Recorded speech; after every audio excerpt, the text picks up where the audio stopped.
एक बार की बात है, एक चालाक बिल्ली थी जो हमेशा चूहों को पकड़ने के फिराक में रहती थी। सारे चूहे उससे बहुत डरते थे। एक दिन चूहों ने मिलकर एक योजना बनाई।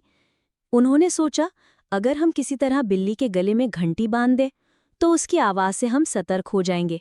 सबको योजना बहुत पसंद आई, लेकिन तभी एक बूढ़ा चूहा बोला, घंटी बांधना अच्छा विचार है, लेकिन कौन जाएगा और उसके गले में घंटी बांधेगा? सभी चूहे चुप हो गए। सीख: योजना बनाना आसान है, लेकिन उसे पूरा करना मुश्किल होता है।